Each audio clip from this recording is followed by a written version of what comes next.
Okay. JDV versus Sophie. Sophie also lost to Super Colonel, so pretty hungry for this win. Let me check the bracket.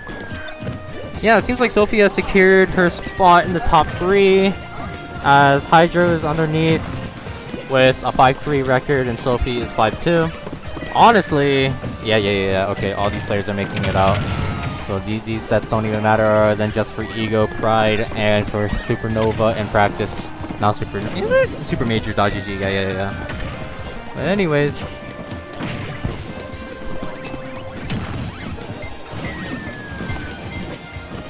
Great match by Pac-Man. JDV. Such a strong player.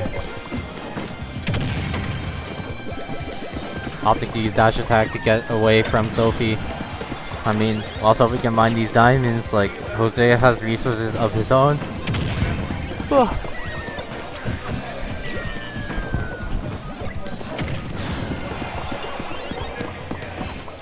Okay, getting diamond and gold ready. Sophie is online.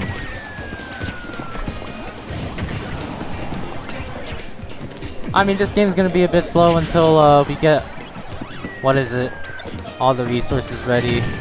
And honestly, I expect the set to go for like 30 minutes, but it'll be enough time for Jonas to finish his set and we can put his sets on stream next if he doesn't go too far in Rivals.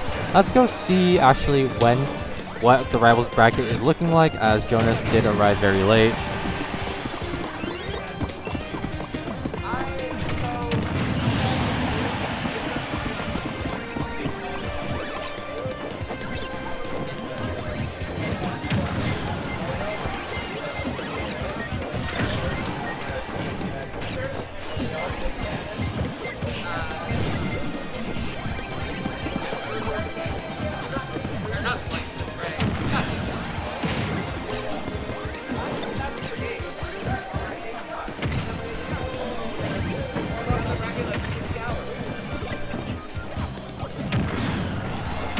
Who the fuck is this?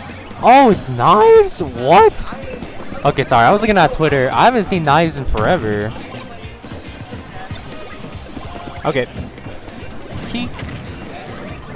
I look back and Sophie has the lead. Amazing. But Jose probably going to be able to claw back this lead. Just gotta play a little patient. Great parry by Sophie, finding that up air, back air, timing it well as well. Making sure that slow discipline comes in effect to make sure. Unfortunately, we got a control disconnect, but I mean,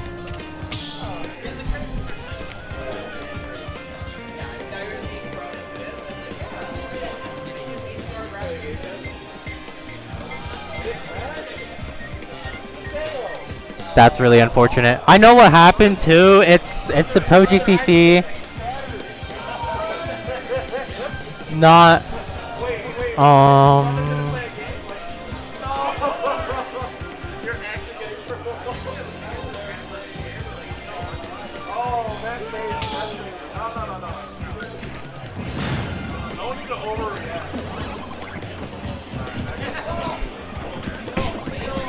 Jose choosing not to take the stock.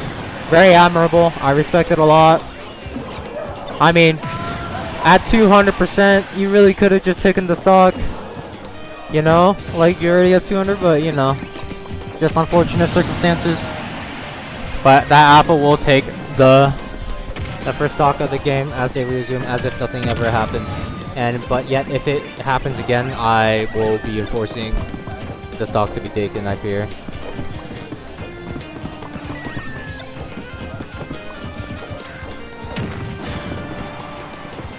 Using C blocks to get a... I mean, you can use the C blocks to get key as well.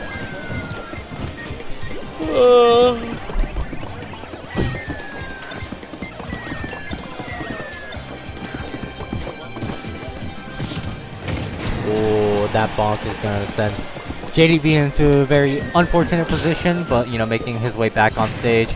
Might find some good combos here. That forward air base knockback is just so strong. Oh, okay, great nair out of shield, just setting up the sledge trap, letting Sophie go to center stage in order to get the resources that Jose wants. JDV going to have to make this set count because We are about 100% down with 2 minutes 40 seconds left on the clock, and timeouts are very common in the zoner matchups such as these, where they're both just resource farming and respectively trying to farm their win cons. Sophie threatening the tomahawk grab and then just walking away, realizing that, hey, I don't need to really commit too hard to these options here. And okay, that grab not reaching over the hydrant, I'm so surprised. But even then, I think if JDV was grabbed over the hydrant, like, it would get cancelled because of an object being in between Steve and the Pac-Man while grabbing. Just holding down. Okay, yeah. Sophie knows the counterplay. You just crouch. You just crouch against Bell. Pac-Man can't do anything. And even then, like, it stalls for time. Like, JDV recognizes that the counterplay is just too strong, so he's gonna have to go back to the drawing board. Using Key and Hydrant to get some extra percent down. Looks like the game is getting a little bit closer as JDV is starting to crawl back this lead. Using Bell. Okay, dashing backwards. Look at this positioning. Opting to minecart back to center stage, using that anvil to get rid of the hydrant. Wow, there's just so much going on. Anvil just gonna explode. JDV off to the side there, opting to go behind the wall to farm the keys that he needs to win the game. But going to go back to the tried and true Bell. You know, a little bit of history, I guess, or a news update. Jose just told me like I think an hour ago, like, hey, I'm also on a break, you know, like I haven't really entered any brackets ever since port. So Jose coming back to competing, and it seems like still in pretty good form, 44% up. Sophie has some pretty good extra credit as there is a minute left in the game. I mean, this is game 1, y'all. It's gonna be pretty intense. JDV crawling this lead back from Sophie, but Sophie still has the lead nonetheless, looking for this extra percent here. But I mean, going in instead of not playing for the timeout win, you really just do have to respect it. I mean, Jose obviously knowing how to play the timeout game, way more experience in this aspect, recognizing, hey, I'm able to approach as Sophie will slowly run out of stage, just while being in between JDV and Sophie, going in, looking for these extra percent. Backer going to take JDV to 9%. I mean, this is just so close right here. But I mean, Sophie's dominance here, you just gotta walk away, craft that gold tools, making some blocks, making it awkward for JDV to approach. I mean, it's looking quite doomed unless JDV gets some great combos here. Not really taking more risks. Okay, air dodging out. Sophie understands the win con. Minecart, mashing out not fast enough. And game 1 goes to Sophie.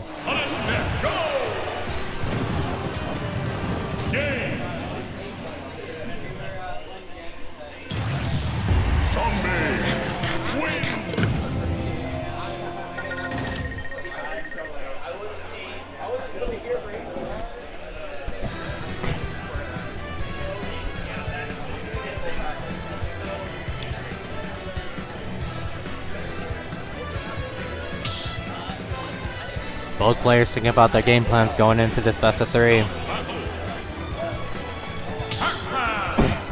And these notes are very crucial. This set might not matter in the long run in the sense that these players have both secured their spot into the second double elimination bracket, yet it is so important to get as much info as possible as the double elimination bracket is all best of 5.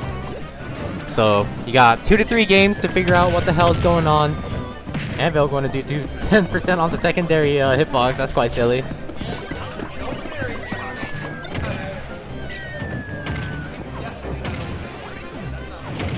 Ugh. Mistiming the fair a little bit. Sophie able to make it back to center stage. We got a little bit of a scramble situation as Jose finds the grab. Air dodges away from the Anvil.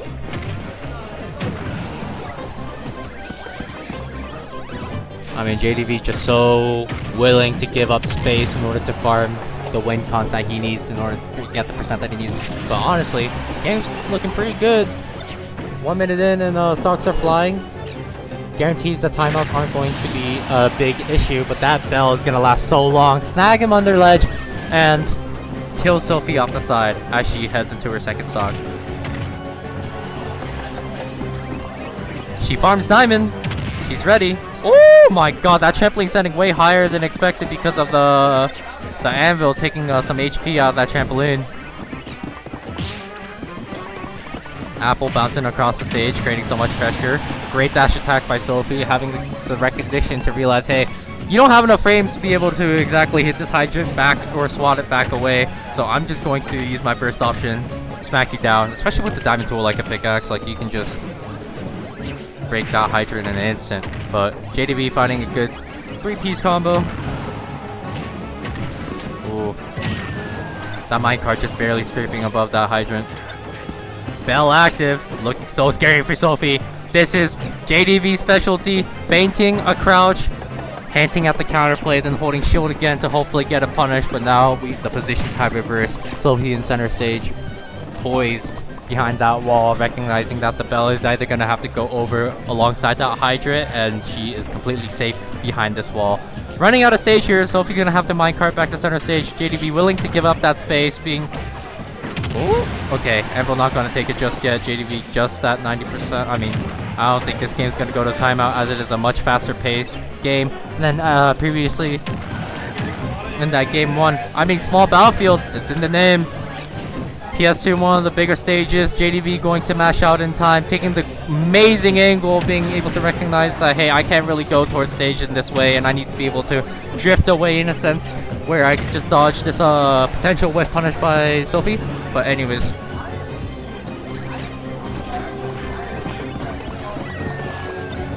taking a little bit of stage by breaking those blocks and then opting to charge that fruit on the second rotation.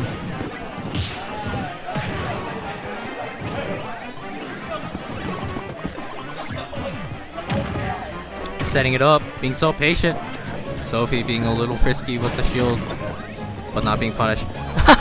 Wait, I've never seen Steve's throw animation is so silly. Alright. Blocks are set up, wood planks are out. It's looking so good for Sophie right now. Trying to throw Bell on the ground. Maybe get something off the top. Getting an aerial stun, walking into the hydrant's trajectory. Sophie going to lose her second stock and diamond. She's going to have to mine a little bit more, and she's quite close. Using gold to be able to mine a little bit faster and also have some stronger tools in the arsenal. Forder might just kill off the side. JDV mashing about out maybe a little too early, but then again, Sophie could have just easily went off and committed, but at least you would have saved some time and gave her a little less time to mine some extra mats after your stock is gone.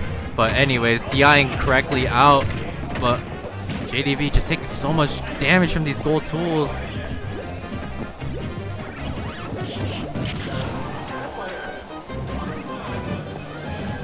Weaving outside of the minecart, JDV looking to claw back this deficit, you know? Like, it feels like he just had the lead, but Sophie was able to just get gold. Gold again, by the way.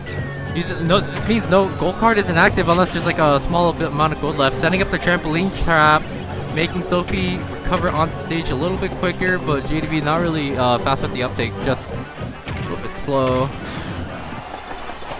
That up tilt pressure with gold, so fast. That dash attack just one-shotting hydrant.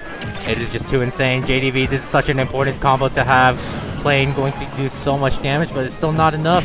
We got 2 minutes on the clock. We're still not even close to the timeout, and on a stage small as battlefield, it's Jose's counter pick. You have to walking your trajectory of the trampoline, recognizing it, getting S smash as JDV loses 2-0 to Sophie.